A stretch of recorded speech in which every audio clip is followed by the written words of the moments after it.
Beneath the calm waters of the Nile, and hidden for millennia, lies a mystery that has defied the sands of time.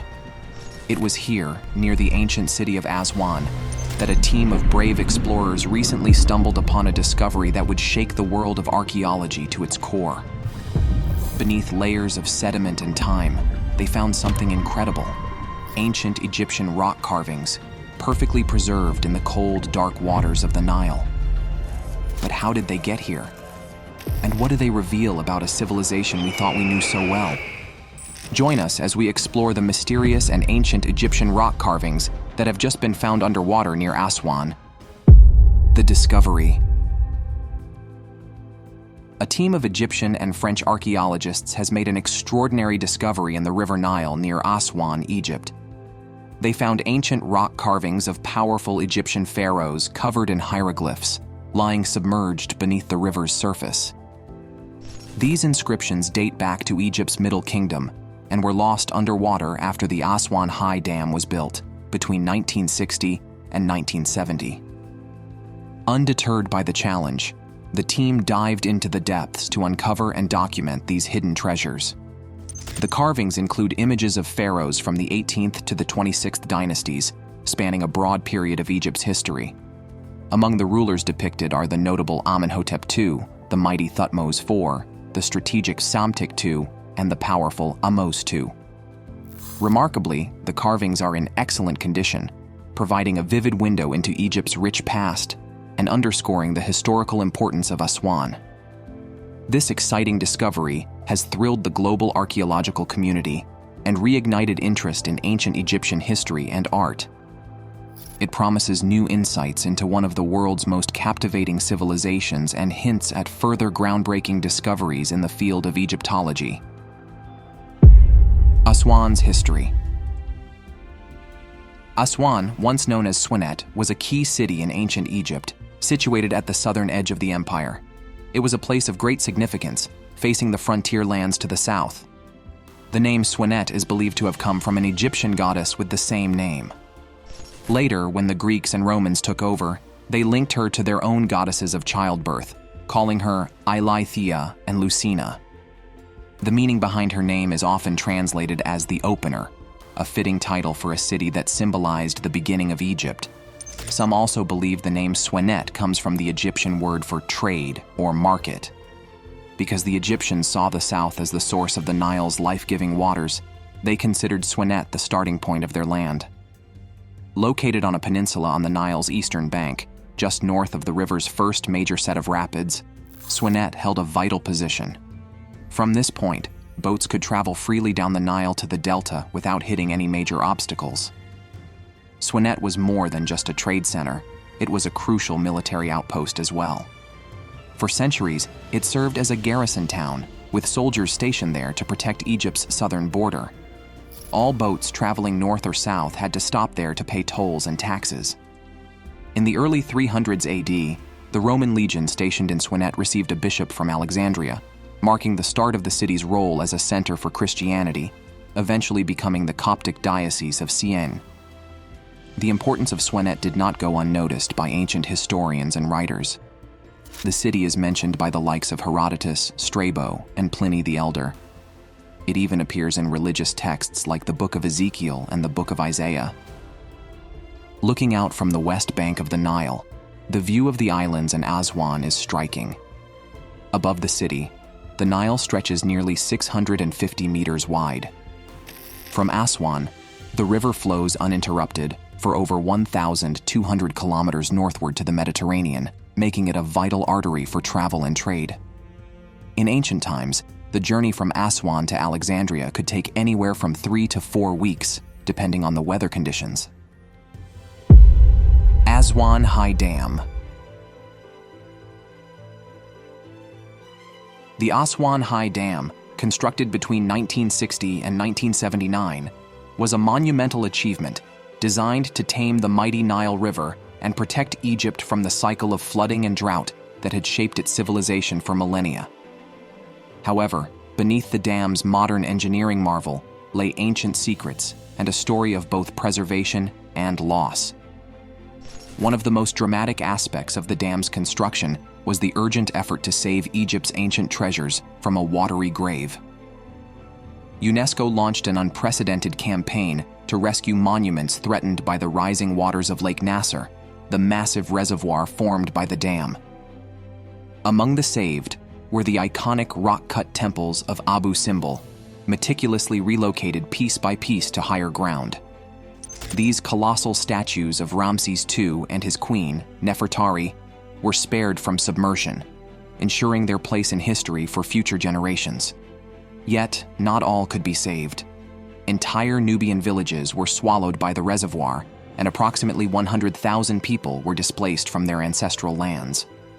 The cultural heritage and way of life of the Nubian people were irreparably altered, as their homes, farmlands, and were lost beneath the waters. The history of controlling the Nile dates back centuries, with early attempts made by Arab and British engineers to regulate its unpredictable floods. However, it was the Aswan High Dam that finally provided the desired control, generating hydroelectric power and revolutionizing Egyptian agriculture. Soviet and Egyptian engineers worked together to bring the dam to fruition during a politically tense Cold War era. Among the sunk in history is the fortress of Qasr Ibrim, a 33-foot-high structure from 1850 BCE that once housed 1,000 infantry and 300 archers. UNESCO, saving Egypt's legacy. The Great Temple of Abu Simbel, commissioned by Ramses II, stands as a colossal testament to ancient Egyptian grandeur. Erected between 1264 and 1244 BCE, this temple, adorned with 4 towering statues of Ramses himself, was buried under the sands of time until its rediscovery in 1813. However, this monumental structure faced a new threat in the mid-20th century: the rising waters of Lake Nasser, created by the construction of the Aswan High Dam. In 1967, UNESCO spearheaded a heroic rescue operation to save Abu Simbel. The temple was meticulously cut into 1,000 blocks and reassembled on higher ground, preserving it for future generations. This monumental feat not only saved the temple, but also preserved its intricate carvings and the statues of Ramses II and his queen Nefertari, which would have otherwise been submerged. Under UNESCO's Nubian campaign, a total of 22 ancient monuments were rescued from the encroaching waters of Lake Nasser. The Temple of Philae, once the sacred burial ground of Osiris, was also relocated. By the 1960s, a third of Philae's temples were under Nile waters year-round. A cofferdam was built to pump out excess water, allowing for the careful dismantling and relocation of the temple to a higher site, thus ensuring the survival of its hieroglyphic reliefs. Another significant save was the Temple of Amada, the oldest Egyptian temple in Nubia. Constructed by Pharaoh Thutmose III, it was relocated in the 1960s using an innovative method involving rail and hydraulics. This careful maneuver preserved its precious artwork, thanks to the efforts led by French Egyptologist Christian de Rochefort. The Kalabsha Temple, completed by the Roman Emperor Augustus, was also relocated. This temple, with its unique Roman-Egyptian fusion artwork, was moved 30 miles south of the dam and listed as a World Heritage Site in 1979. Its intriguing inscriptions, including a decree banning pigs from the temple, were preserved for future study. UNESCO's efforts to salvage these treasures from the depths of Lake Nasser have allowed us to continue appreciating and studying these ancient wonders. Yet, the loss of Nubian culture and historical artifacts remains a poignant reminder of the cost of progress. Carvings of Amenhotep II. Amenhotep II ruled Egypt from around 1390 to 1352 BCE, and his engravings turned out to be some of the most thrilling discoveries during the underwater expedition. Historians are particularly drawn to these carvings because they reflect the incredible wealth and creative achievements that flourished under his leadership. The underwater relics show the pharaoh in various powerful poses, symbolizing his strength and divine status. Amenhotep II was famous not only for his victories in diplomacy, but also for his grand building projects, including parts of the Luxor Temple and his impressive mortuary temple. These carvings near Aswan suggest that his reach and monuments extended farther south than scholars had previously thought. Although the inscriptions on the carvings have been worn down by time, they still offer a fascinating glimpse into Amenhotep's royal proclamations and emphasize the vastness and splendor of his legacy. Sculptures of Thutmose IV. The expedition revealed fascinating sculptures of Thutmose IV, who ruled Egypt from about 1400 to 1390 BCE. Although his time on the throne was short, Thutmose IV played a key role in shaping Egypt's history. One of the most well-known artifacts from his reign is the Dream Stele, which tells the story of how he was chosen by a god to become pharaoh. These newly discovered underwater sculptures provide a rare and captivating look at how Thutmose IV was depicted in the southern regions of his kingdom. Carved in commanding and powerful poses, these images are believed to date back to the early years of his reign, when he was firmly establishing his rule. Aswan, an important center for displaying royal authority, features carvings that highlight Thutmose IV's desire to leave a lasting mark on history. The hieroglyphs near the sculptures hint at military or diplomatic efforts in the region. Even though the carvings have been partially hidden underwater for centuries, they are sparking renewed interest among historians. These remarkable discoveries are encouraging scholars to rethink Thutmose IV's influence in Upper Egypt and Nubia, possibly changing how we view his reign and its effect on Egyptian-Nubian relations. Carvings of Psamtik II. The remarkable discovery of carvings depicting Psamtik II, a ruler of Egypt from around 595 to 598 BCE, has greatly excited archaeologists. Psamtik II was a pharaoh of the 26th dynasty during Egypt's late period, a time when the kingdom was striving to assert its independence against powerful neighboring forces. These carvings, found near Aswan, are particularly significant because they provide concrete evidence of Psamtik II's presence and activities in Upper Egypt, a region where his influence had been less well documented. The engravings show Psamtik II dressed in traditional pharaonic attire, underscoring his authority as the rightful ruler of Egypt. Although the inscriptions that accompany the images are somewhat eroded, they appear to reference construction projects or military campaigns, which aligns with historical accounts of Psamtik II's early expeditions into Nubia. This discovery is reshaping how historians view the 26th dynasty's military and political ambitions, revealing that even in the late period, Egypt's pharaohs were actively extending their influence to the far southern edges of their empire. These findings highlight the continued strength and reach of Egyptian power during Psamtik II's reign, offering new insights into the dynasty's enduring efforts to control its southern territories. Underwater Archaeological Team. The underwater archaeological team's work is nothing short of remarkable, blending history, science, and adventure into one fascinating mission. French and Egyptian scientists collaborated to uncover ancient pharaonic rock engravings that had been hidden beneath the waters of the Aswan High Dam for decades. This team, made up of skilled archaeologists and expert divers, was brought together by a shared goal: to investigate and document these submerged relics of Egypt's grand past. Leading the charge was Dr. Chris Sion, an underwater archaeology and documentation specialist from Paul Valéry University in Montpellier. He was supported by the Supreme Council of Antiquities, whose experts brought a deep knowledge of Egypt's rich history to the mission. This partnership was crucial in ensuring that the findings were handled with the utmost care and respect. The team was tasked with diving to extreme depths to access the ancient engravings. These carvings had been submerged by the floodwaters of the dam, hiding them from the world for years. This wasn't just any archaeological dig. It required high-level diving skills and specialized equipment to ensure the safety of the divers and the preservation of the artifacts. Equipped with high-resolution underwater cameras, powerful lighting systems, and tools for cleaning and examination, the team painstakingly documented each of their discoveries. Their dedication and technical expertise turned what seemed like an insurmountable underwater challenge into a historical breakthrough. The engravings they uncovered offered fresh insights into Egypt's past, revealing long-hidden details about pharaonic culture and artistry. This mission not only showcased the importance of underwater archaeology, but also highlighted the power of international cooperation in uncovering the mysteries of history. Thanks to their efforts, a piece of Egypt's legacy was brought back to the surface, both literally and figuratively. Carvings of Pharaoh Apries. During the underwater expedition near Aswan, archaeologists made a thrilling discovery: carvings of Pharaoh Apries, also known as Hofra in Greek.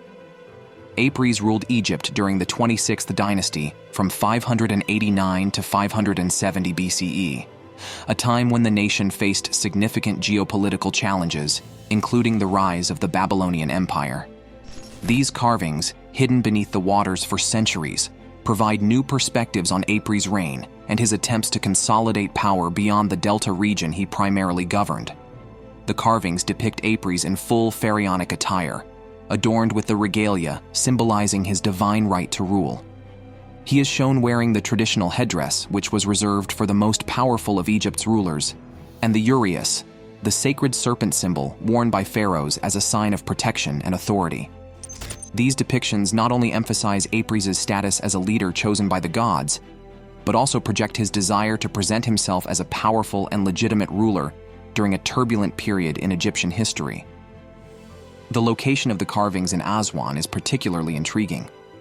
While Apries' reign is mostly associated with the Nile Delta, his presence in Upper Egypt, as evidenced by these carvings, suggests that he made deliberate efforts to extend his influence and authority to the southern boundaries of his domain. This was a critical move, as Apries faced growing threats from both within and outside Egypt, particularly from the Babylonians, who were expanding their empire and challenging Egypt's position as a dominant regional power. These newly discovered carvings offer fresh insight into Apries' strategies for legitimizing his rule amidst external pressure. They reveal a ruler actively working to maintain control over all of Egypt, even as he faced mounting challenges. The engravings also provide valuable context for understanding the military and political maneuvers of the 26th dynasty, highlighting Apries' role in Egypt's defense against foreign encroachment and his determination to preserve his nation's sovereignty. Method of exploration. The underwater archaeological excavation near Aswan was a technological marvel. The team employed cutting-edge techniques to study and preserve ancient rock sculptures hidden beneath the water. They used advanced underwater photography and videography, capturing detailed images with specialized cameras designed for deep-sea conditions. These close-up photos played a vital role in creating detailed reports and were essential for analysis. One particularly impressive technique was photogrammetry. By taking numerous photos of the carvings from different angles and processing them with sophisticated software, the team created highly accurate 3D digital models. This method allowed them to record every detail of the engravings. The 3D models not only provided precise digital replicas of each carving, but also enabled in-depth analysis without the need for additional dives. Through these innovative techniques, the team successfully preserved and documented Aswan's ancient history for future generations. The granite quarries of Aswan. Aswan's granite quarries hold a key place in ancient Egyptian history, their significance growing even more when considering the underwater engravings found nearby. Throughout the ages, Aswan became synonymous with high-quality granite, which was used to construct some of Egypt's most recognizable monuments. These quarries provided the durable material for temples, obelisks, and statues that still stand as testaments to ancient engineering prowess. The quarries surrounding Aswan also yielded other valuable stones like basalt and diorite. Most of the granite from this region comes in striking shades of rose or pink, though darker red, gray, black, and even dark green granite can be found in specific areas. Located over 500 miles from Cairo, transporting these massive stones would have been challenging. The Nile River provided the most feasible route, though no archaeological evidence clearly points to the boats or barges used for such massive loads. Today, modern Aswan encircles the ancient quarry cliffs, and visitors can access the site through the Ministry of Antiquities for a small fee. The best time to visit is during the winter or spring, as Aswan's summer temperatures often exceed 100 degrees Fahrenheit. Scattered throughout the site are ancient examples of stoneworking techniques. Workers would create small holes along the stone's natural lines, inserting wooden wedges soaked in water. As the wood expanded, the rock would split, allowing for easier transportation and finishing.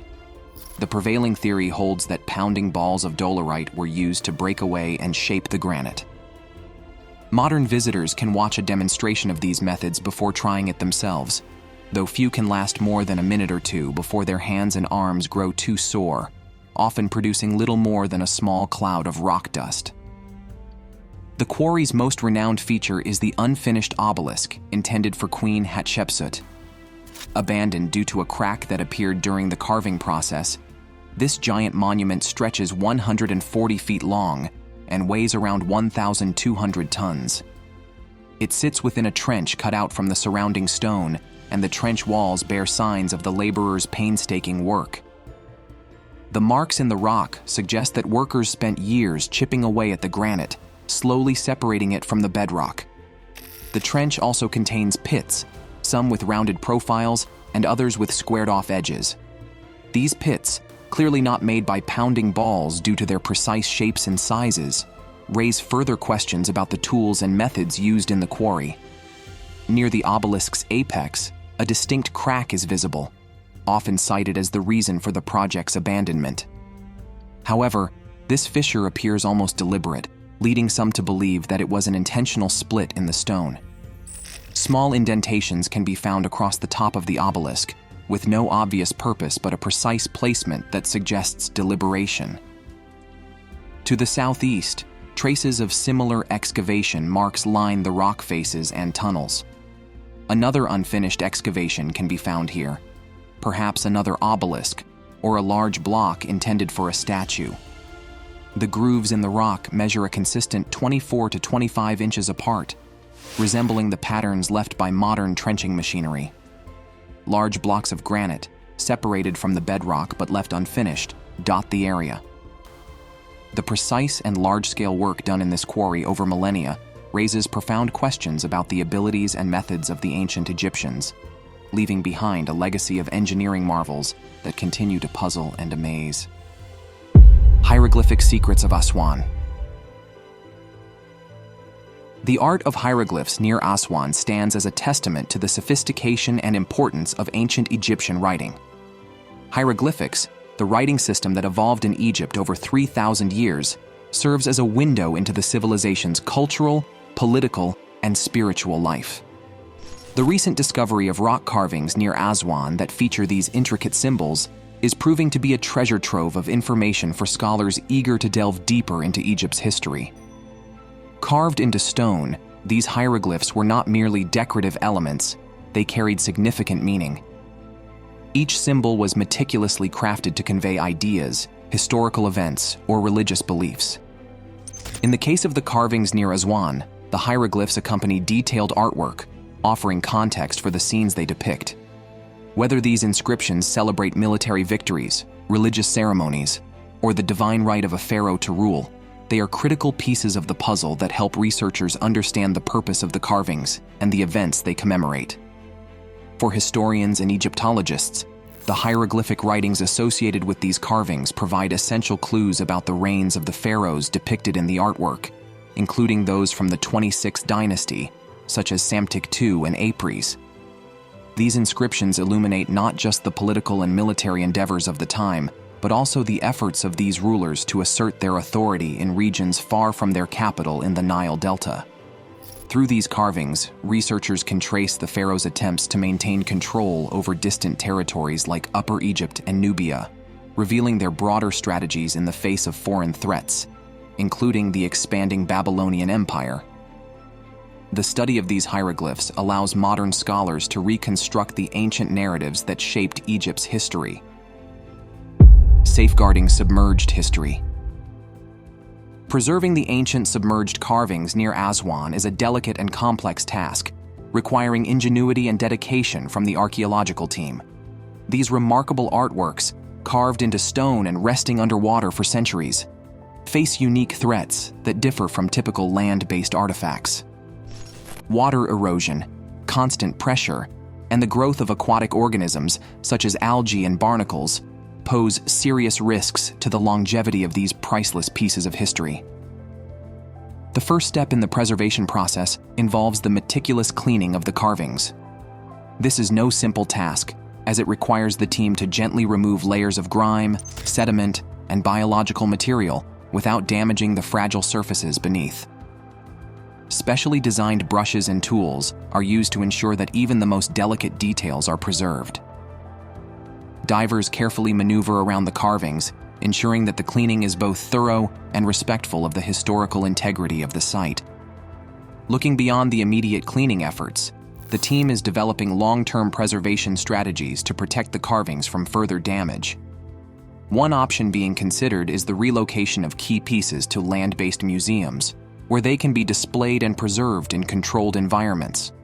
However, such a move carries its own challenges, including the risk of damaging the carvings during transport and removing them from their original context. Another innovative solution being explored is the use of specialized underwater equipment designed to reduce water damage. This could involve the installation of protective coverings or barriers that shield the carvings from the elements while still allowing researchers to monitor their condition. Additionally, the team is considering the construction of underwater boxes or enclosures around particularly vulnerable pieces. These protective structures would help prevent further biological growth and erosion, while also enabling ongoing study and observation. Through a combination of modern technology, careful planning, and respect for ancient history, the team hopes to preserve these stunning carvings for future generations to study and admire. Now it's time for today's subscriber pick. While scanning Lake Nasser, the massive reservoir near Aswan, a team of marine archaeologists uncovered ancient Egyptian rock carvings underwater near Aswan that shocked everyone. Beneath the water's surface, where ancient ruins and remnants lay buried, were intricate rock carvings that had defied time. Dr. Amelia Carter, the lead archaeologist, was stunned by the discovery. The carvings, preserved in remarkable detail, depicted divine ceremonies, celestial alignments, and mythical creatures. Each symbol seemed to narrate a story from a forgotten era, suggesting a civilization with knowledge that predated the Great Pyramids. What captivated the team even more were the star maps etched into the stone, aligning with celestial positions that seemed to indicate an advanced understanding of astronomy far beyond previous knowledge. The carvings hinted at a sophisticated culture with insights into the cosmos that had been lost to history. The news of this underwater gallery sent ripples through the academic world. Historians and scientists from around the globe were intrigued by the implications, and the discovery spurred a renewed interest in exploring Lake Nasser's depths. The carvings not only reshaped our understanding of ancient Egyptian culture, but also opened new avenues for exploration, as scholars speculated about other hidden treasures yet to be discovered. The find was a breathtaking reminder of how much still lies hidden beneath the surface of our world. Challenges of underwater archaeology. The Aswan underwater excavation highlights the unique difficulties faced by underwater archaeologists. Visibility underwater is very poor, often clouded by silt and debris stirred up by divers. This murkiness can obscure crucial details of the artifacts being studied. Divers also face the challenge of working with limited air supplies and must manage physical exertion in a demanding environment. The pressure at depths impacts both human physiology and the functionality of equipment, making precision work even more challenging. Water itself presents significant issues for preserving archaeological finds. Constant exposure to water accelerates the deterioration of inscriptions and sculptures, which can be further compromised by algae growth. Algae not only alter the appearance of artifacts, but can also contribute to their physical degradation. Strong currents add another layer of difficulty, making delicate work both dangerous and demanding. Despite these obstacles, underwater archaeology offers unique advantages. Artifacts submerged in water are shielded from many destructive forces that affect land-based sites, such as weathering and human interference. This protection can lead to better preservation of relics, offering archaeologists a rare opportunity to study well-preserved remains. Underwater sites often hold clues that terrestrial sites cannot, providing new insights into past civilizations. The legacy of ancient Egypt. The underwater sculptures discovered near Aswan are more than just relics. They are powerful symbols of ancient Egypt's lasting impact on history and culture. Despite being submerged for decades or even millennia, these artworks continue to shed light on the grandeur of one of history's most influential civilizations. The detailed carvings and engravings found in these submerged sites provide insights into the far-reaching influence of the Egyptian pharaohs. They not only extended their authority beyond the kingdom's borders, but also used their art as a tool of propaganda and influence. Each new find has the potential to transform our understanding of ancient Egypt, offering fresh perspectives on its artistic achievements and historical narratives. The collaboration between French and Egyptian experts on this mission underscores the global interest in preserving and exploring our shared heritage. This partnership is a testament to the universal fascination with ancient Egypt and the collective effort to uncover its secrets. The ongoing research and discoveries from these underwater sites inspire future generations of archaeologists and historians. They remind us of the importance of preserving our past and continue to captivate those who seek to understand the complexities of ancient civilizations. What do you think? There are more underwear discoveries waiting to be made? Let us know your opinion in the comments below.